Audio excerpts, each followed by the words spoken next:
Bienvenidos a El Orden del Caos, un espacio donde hablamos de cine, series, libros y tendencias actuales desde una perspectiva filosófica. Un programa de la Facultad de Filosofía y Letras, conducido por Marco Sanz y Juan Diego Béjar. El Orden del Caos, donde la única condición es pensar. Iniciamos.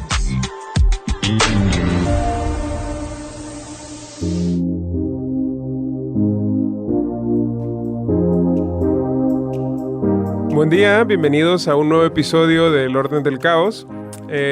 Ya desde el programa pasado estábamos hablando sobre el problema o los problemas que trae una serie de investigaciones que está realizando Paco Calvo de la Universidad de Murcia en España, que podrían sugerir o están sugiriendo que las plantas podrían tener rasgos de conciencia, rasgos que tradicionalmente hemos asumido que nos distinguen a los seres humanos del resto del reino de la naturaleza y del reino animal y vegetal, ¿no?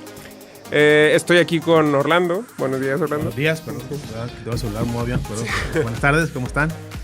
Vamos a hablar de este tema y especialmente nos queremos concentrar en este nuevo episodio sobre el problema de la conciencia, ¿no? ¿Qué estamos entendiendo con conciencia? ¿Qué está entendiendo Paco Calvo por conciencia?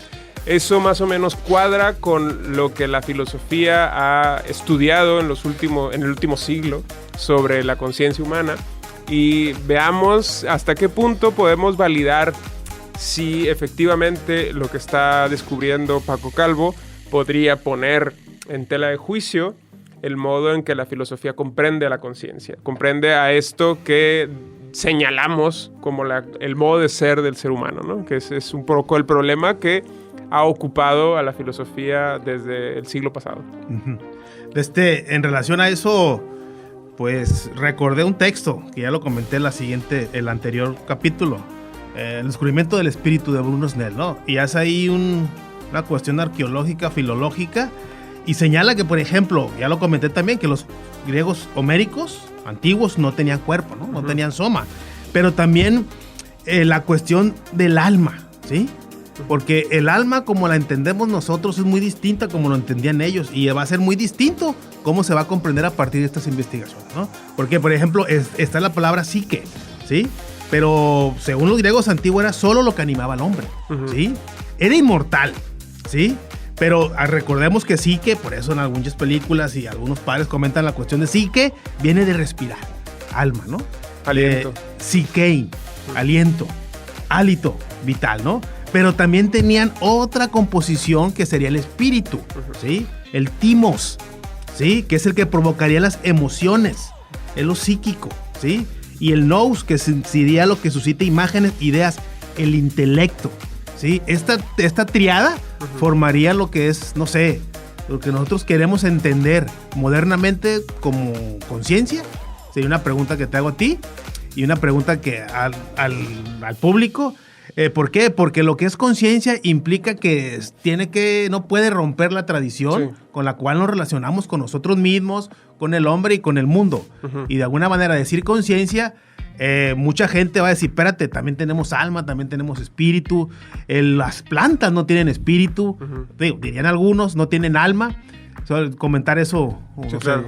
Sí, por ejemplo, esto que comentas de que efectivamente los estudios que se hacen actualmente y la manera en que comprendemos actualmente la conciencia deriva de estas comprensiones originarias que tenían los griegos acerca del timos, del nous y de la psique, ¿cierto? Estas tres formas de comprender el modo de ser del ser humano dieron origen a la investigación científica sobre esto, ¿no? Sobre qué es o qué distingue el comportamiento humano respecto de la naturaleza, respecto de los demás seres no humanos. Sin embargo, quiero señalar aquí que hay un autor, Michel Henry, que él dice que estos prejuicios, estas herencias epistemológicas o estas divisiones que tenemos heredadas de los griegos, no tendrían por qué comprenderse como o entenderse como venidas del cielo, es decir, como si tuviéramos que conservarlas siempre en nuestros modos de entender a la conciencia. Y básicamente él dice o propone que lo que malamente hemos estudiado como característica fundamental del ser humano debe ser más bien considerado una característica fundamental de la vida. Y que no es el ser humano el que es consciente y el que se comporta y el que tiene una subjetividad estructurada y un modo de ser específico, sino que es la vida en él la que se ha manifestado de este modo. Es decir, que no es una exclusividad del ser humano, sino es una potencia inherente a la misma vida que, por ejemplo, este tipo de imaginaciones que nos proponía Neil deGrasse Tyson ya en el episodio pasado que lo comentábamos, de pensar que la conciencia, la inteligencia podría derivar en otras civilizaciones extraterrestres de, por ejemplo, las plantas, que ahorita recordábamos a Yo Soy Groot, este personaje que efectivamente es un personaje inteligente y consciente que aparece en los Guardianes de la Galaxia y que evolucionó de las plantas. Este tipo de imaginaciones validarían esta tesis de Henry, ¿no? De decir que no es una exclusividad de los seres humanos, no es una chispa venida del cielo. Somos manifestación de la voluntad, diría Schopenhauer, ¿no? O el ser se manifiesta de distintas maneras y nosotros somos una simple forma característica por ciertas circunstancias biológicas, atmosféricas, y estamos dando fe de la existencia de algo más que es la vida. Exacto. ¿Sí? Sí, la vida sería, en última instancia, el origen de aquello que consideramos que nos hace seres humanos. Es decir, somos seres vivos, conscientes, pero no somos distintos del resto de la vida. Pero aún así quisiéramos ser distintos. Exacto, o sea, hay tradiciones filosóficas, metafísicas, religiosas, que nos obligan a pensarnos de manera distinta, ¿no? Exacto. Y ese es un problema que, como lo comentaste el capítulo anterior, que relaciona a Joaquín Phoenix con este discurso, ¿no? Siempre mantenernos o hacernos creer la tradición que somos distintos, que somos especiales. Que somos agentes extraños, ¿no? Que somos humanos, tenemos cultura y está en la naturaleza, tal y como se estaba comentando. Que somos agentes extraños que llevamos el desorden, el caos y la brutalidad a la naturaleza. Una naturaleza que se piensa desde esta perspectiva que nos proponía Joaquín Phoenix en su discurso de aceptación al Oscar por Mejor Actor. Se piensa que la naturaleza es una especie de armonía, de una especie de estructura universal armónica, ordenada, totalmente, digamos, sustentable, se utiliza esa palabra actualmente, y nosotros somos agentes que desordenamos ese orden previo que la naturaleza goza. Sin embargo, si pensamos que somos algo que pertenece efectivamente a la naturaleza y que somos efectivamente parte de la naturaleza y que somos naturaleza y que derribamos epistémicamente estas divisiones, tendríamos que decir que lo que hemos descubierto en nosotros mismos, el modo de ser de nosotros mismos, no es más que algo inherente en la propia vida y en la propia naturaleza que se podría manifestar en prácticamente cualquier ámbito de la vida. No sé, por ejemplo, hay una cuestión, ¿no? Me recuerda a Gilbert Simondon, Jeremy Nyler, la lucha por el futuro humano, pero a partir de esa lectura, no sé, ¿no? Porque habla una cuestión de la separación, dice, o sea, para una conclusión mía, ¿no? O sea, no hay separación original entre lo que existe en el cosmos. Ahí está bien el caso con lo que estás comentando. La planta necesita del aire, del sol, del agua. El hombre también.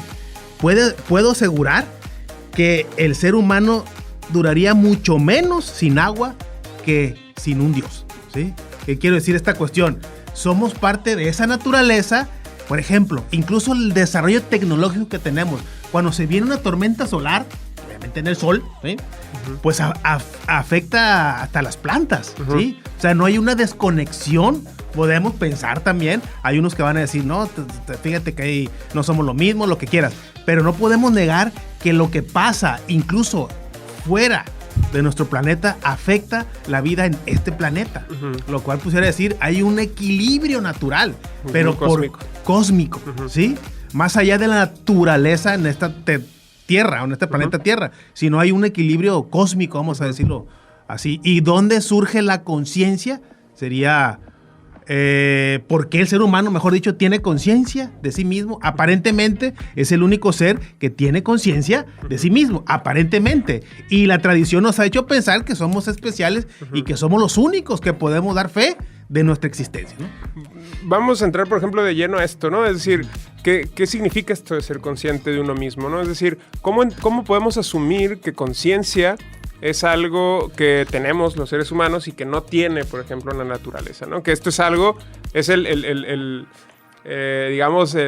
piedra fundamental epistémica en la que está cimentada los estudios de la biología, que se asume que los seres humanos tenemos este comportamiento consciente, este comportamiento inteligente y que las plantas no. Por eso lo que hace Paco Calvo es tan, digamos, innovador o tan... genera tanta ruptura en este núcleo sólido que tenemos como paradigma de la biología. Entonces, ¿qué tipo de características se asocian con esto? Por ejemplo, Paco Calvo propone al menos 3 cuestiones sobre este tema, ¿no? Permítanme encontrar esto. La cuestión de que preguntas tú de las plantas, primero, preguntan si el comportamiento es flexible o proactivo, ¿es lo que te refieres? Sí. O sea, aquí está la primera. Sí.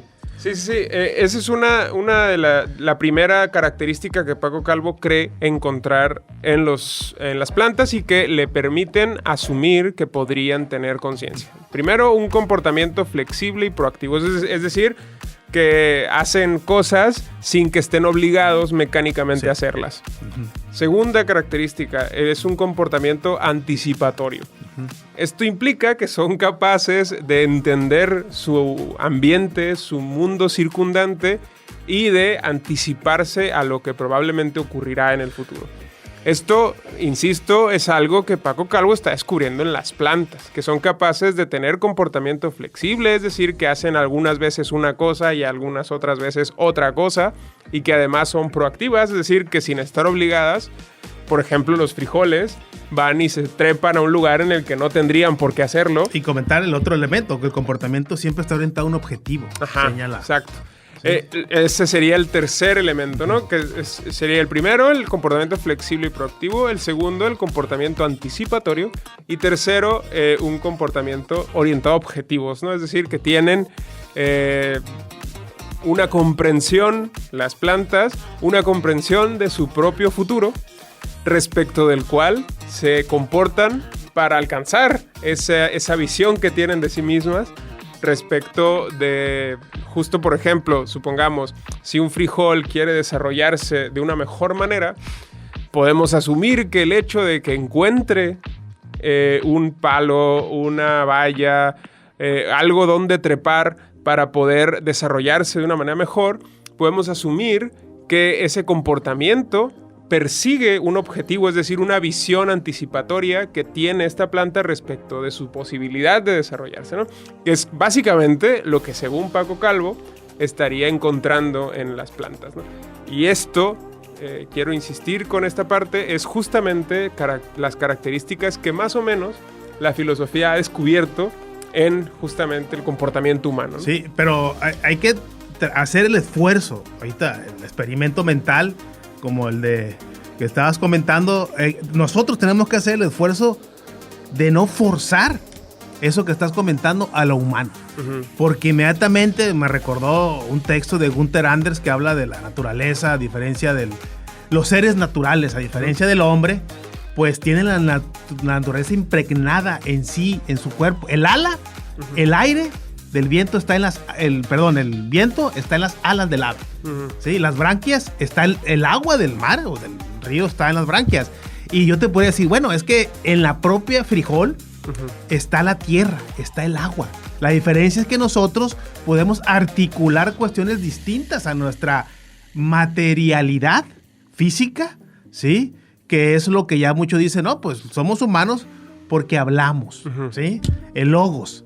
Y ver eso, lo del logos que impera y entendemos que es lo verdadero, que es, no sé, comentar sobre logos también ahí. Sí, vamos a hacer un corte primero y luego seguiremos hablando sobre el logos y la conciencia, que es justamente esta diferencia que tradicionalmente hemos atribuido a el comportamiento humano como distinto del comportamiento del reino vegetal y del reino animal.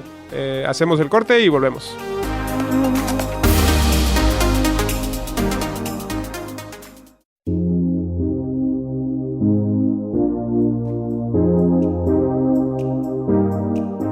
Bueno, bienvenidos después del corte. Lo que estábamos preguntando, que Orlando me hacía la pregunta sobre que el logos, que digamos, cómo entra en toda esta ecuación que Paco Calvo está dándonos para identificar lo que él cree que es una conciencia que está latente en las plantas y que tradicionalmente se ha interpretado nada más como un mecanismo, ¿no? Como lo que decías de que podemos decir que el viento está en las alas del ave, de los pájaros. Esto es básicamente decir que es el desarrollo de las alas, sí. Y así han ocurrido por las condiciones climáticas, las condiciones ambientales que han moldeado el ser material de los cuerpos de los animales y que por lo tanto los animales responden a este ambiente sin ningún tipo de adaptación, sin ningún tipo de comportamiento proactivo. Esto es un prejuicio que está operando aquí, ¿no? Sí. Es decir, que se tratarían de simples mecanismos que han surgido del caos ambiental armónico y ordenado que es la naturaleza o el clima, por decirlo así. Sin embargo, lo que señala Paco Calvo es que no se trata de eso y que la evidencia del comportamiento de las plantas desestima la interpretación mecánica, mecanicista. Que también hubo interpretación mecánica del propio ser humano, ¿no? Claro. En un momento de la historia. Sí, claro. ¿No? Por ejemplo, citando a este texto que tiene Kant sobre la historia en sentido cosmopolita, la historia universal en sentido cosmopolita, él básicamente dice que la libertad solo se manifiesta en los individuos, pero que en las sociedades, que en la historia, lo que impera son leyes. Es una legislación que tienen las sociedades y las leyes que no tienen nada de libertad, que no tienen nada de un comportamiento proactivo. Pero de la cuestión esta, en lo que ya comentamos en un principio, que hay que tratar de pensar que hay cortes, momentos históricos en los cuales se fenomeniza algo, fenómeno obviamente, pero lo interpretamos de determinada manera, implica que en el cambio histórico hay cambios también de mentalidad. Digo, porque lo que dice Kant puede ser válido para algunos, pero no olvidemos que Kant, incluso si no me recuerdo en la crítica de razón pura, pues señala que las personas de color, los negros, dicen que hay que ver si son humanos todavía, ¿no? Sí. O sea, los prejuicios, el contexto, el mundo en el cual existe uno, pues tiene sus repercusiones en la comprensión que tenemos obviamente de la cosa, ¿no? Los prejuicios operantes, ¿no? Sí, que están ahí. Que no podemos deshacernos de ellos, ¿no? Pero bueno, entrando en lo que preguntaba sobre el logos y cómo el logos ha sido esta diferencia o esta distinción que ha validado la escisión entre ser humano y lo demás, básicamente. Justamente Heidegger, que es uno de los pensadores fundamentales del siglo pasado, del siglo XX, él articula esta diferencia, por ejemplo, en el texto de los conceptos fundamentales de la metafísica. Ahí hace un análisis fenomenológico increíble sobre el animal. Invito a todos los oyentes a que lo consulten. Es un análisis sobre el organismo, sobre el ser de los animales. Es bastante interesante porque es un diálogo con biólogos, es un diálogo con zoólogos y demás. Y pues es un momento histórico importante el que este filósofo haya establecido ese diálogo y ese análisis con la biología, básicamente, ¿no? Con este estudio, ¿no? Y básicamente ahí Heidegger sostiene que, aunque él considera que la interpretación clásica del mecanismo es totalmente equivocada, él propone, por ejemplo, que el animal sea un poder ser también. Es decir, que el comportamiento del animal no puede ser captado si el comportamiento del animal y del organismo y de todo el ser del animal no puede ser captado si asumimos esta interpretación mecánica del animal, como si se tratara de una consecuencia del caos climático, del caos natural, y que estos animales no son más que la consecuencia mecánica de este equilibrio. Sí, señalar también que pone ahí el concepto primordial de mundo, ¿no? A esta diferenciación. Dice, la piedra es sin mundo, el animal es pobre de mundo y el hombre configura mundo, ¿no? Esa es justo la configuración de mundo, esta expresión medio extraña que usa ahí Heidegger, es lo que distingue, según su opinión, al ser humano respecto de los animales. Mientras que los animales son pobres de mundo, es la expresión que él usa, la pobreza de mundo, los seres humanos seríamos configuradores de mundo. Y esta configuración de mundo viene dada o viene posibilitada o viene aperturada gracias al logos, que sería no el lenguaje, no el logos entendido como lenguaje, sino el logos entendido como mostración. Es decir, como la capacidad que tenemos los seres humanos de producir signos, de producir símbolos y de a través de los signos y de los símbolos mostrar algo. Mostrar una cosa, mostrar una comprensión, mostrar una idea, mostrar algo que tenemos, un concepto, entendido concepto como un pensamiento. Y que esta posibilidad que tenemos los seres humanos de mostrarnos a nosotros mismos, de mostrar al mundo a otros, se configura de dos modos básicos, ¿no? Por un lado, podemos mostrar y por otro lado, podemos mostrar aquello que no es. Es decir, podemos ocultar. Sí. Por un lado, podemos mostrar con esta misma capacidad y por otro lado, podemos ocultar, ¿no? Esta sería la división entre las posibilidades del logos, incluso ya desde el mundo antiguo, ¿no? El otro texto, la esencia de la poesía, creo que se llama. ¿De la verdad? No, que habla sobre Hölderlin. Okay. Sí, que habla que el más preciado de los bienes es el lenguaje. ¿Por qué? Porque te devela la verdad o te engaña, ¿no? De alguna manera, ¿sí? Sí, pero estas dos capacidades, dice Heidegger, no son o una u otra, ¿no? Sino que son las dos caras de la moneda, digamos, las dos caras del logos. Al mismo momento en que nos muestra, en ese mismo movimiento nos oculta otras cosas. Es decir, es un mostrar y un ocultar que se ejecutan en el mismo movimiento simbólico y significante que es un comportamiento humano, que no es nada parecido al lenguaje. El lenguaje es solamente la consecuencia de este comportamiento fundamental de la existencia humana, basado en el mostrar. Es un mostrar que oculta, en el que nos mostramos a nosotros mismos, mostramos nuestros prejuicios, mostramos nuestras cargas epistémicas, nuestros intereses y nuestras intenciones, los mostramos siempre, ¿no? Esta es la característica fundamental de la existencia humana, ¿no?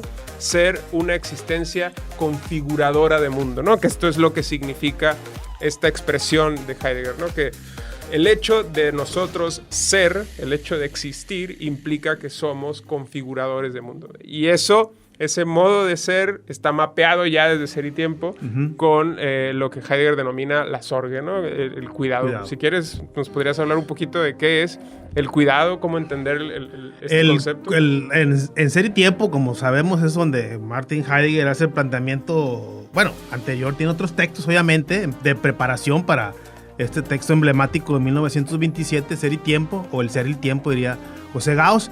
Pero hay una descripción, que es analítica existencial, ontología fundamental, ¿sí? Y acá la define como tal, anticiparse así, estando ya en el mundo, en medio de los entes, ¿sí? Pero ese cuidado también implica sentido, horizonte, disposición afectiva, redes, discurso, habladuría y formas propias e impropias en las cuales nos manifestamos de manera inevitable porque es ontológicamente nuestra forma de ser. Exacto. ¿Sí?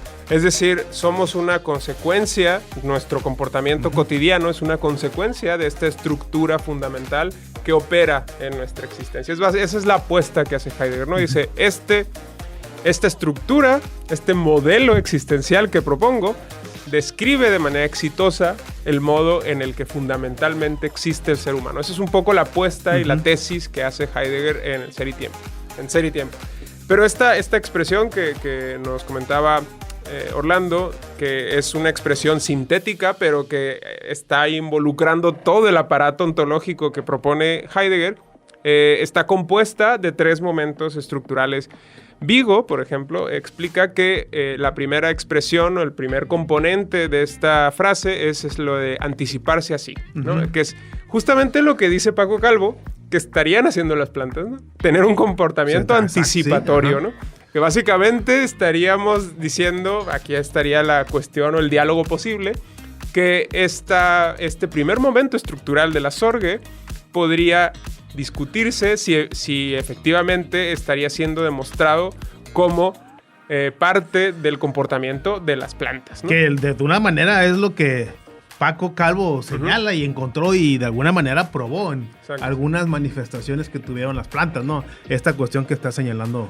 Sí, esta primera parte o este primer elemento del anticiparse así tiene su principal manifestación en el existencial del comprender, por ejemplo, ¿no? Ya que el comprender implica una anticipación, una visión anticipadora en la que el ser humano se entiende a sí mismo desde un proyecto, desde una proyección de su propio ser, ¿no? Se entiende. Que esta es anterior a toda palabra posible, ¿no? Es lo que estás comentando, no es decir, es algo. Hacer. El primero es el hacer y luego es el pensar o el decir, ¿no? Exacto. Si esta estructura es, según Heidegger, operativa en la existencia humana, sin intervención agentiva del ser humano. Es decir, no decidimos comportarnos de esta manera, sino que nos comportamos ya de antemano de esta forma.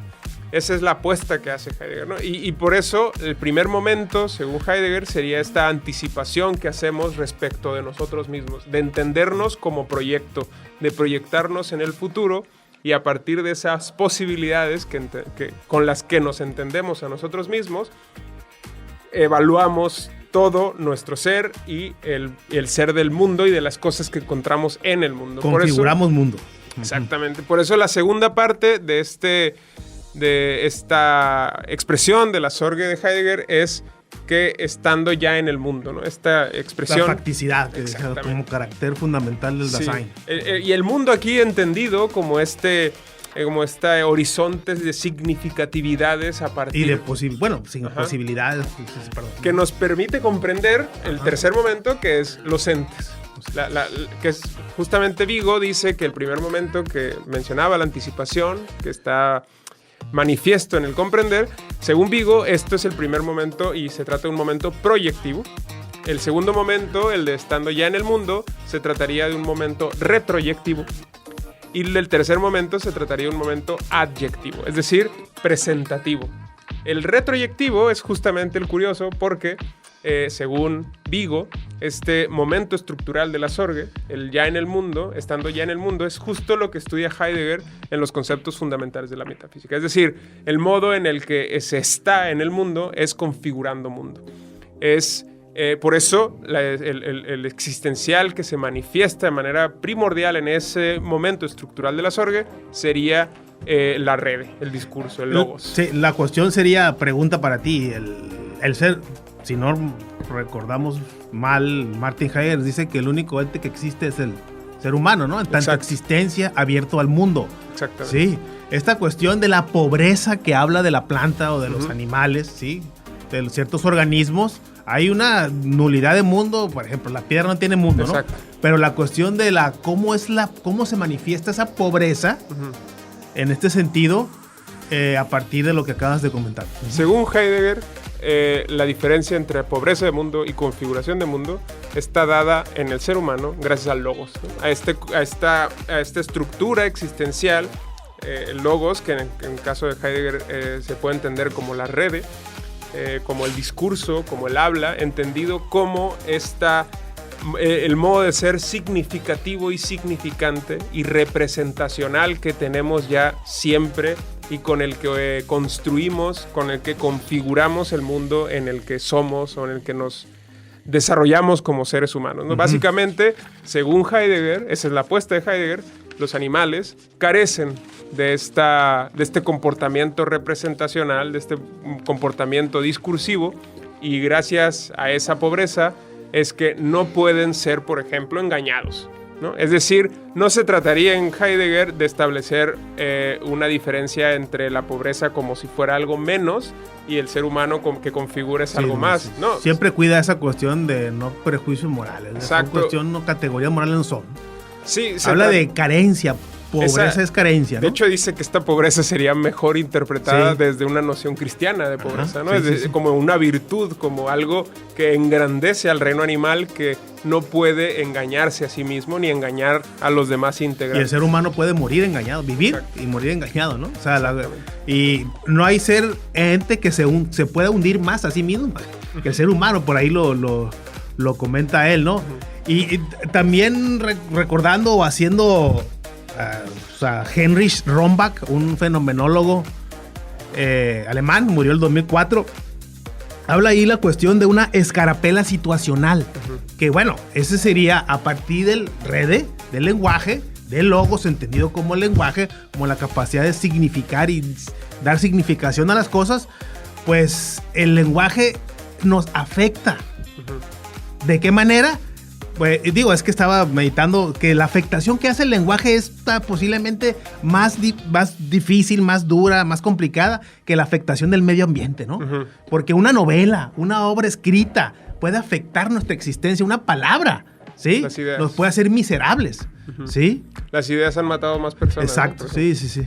Pues bueno, vamos a tener que cortar aquí. Por desgracia se nos acaba el tiempo para seguir comentando estos temas que tanto nos emocionan. Pero les pedimos que nos sigan en nuestras redes sociales para más contenido. Síganos en Instagram, TikTok, YouTube y en la propia Radio UAS. Y estaremos en futuros programas dialogando de estas y otras muchas cosas. Muchas gracias, Orlando. No, gracias a ti por invitarme, ¿no? Y pues nos vemos. Gracias. Esto fue El Orden del Caos, un espacio donde hablamos de cine, series, libros y tendencias actuales desde una perspectiva filosófica. Un programa de la Facultad de Filosofía y Letras, conducido por Marco Sanz y Juan Diego Béjar. El Orden del Caos, donde la única condición es pensar. Hasta la próxima.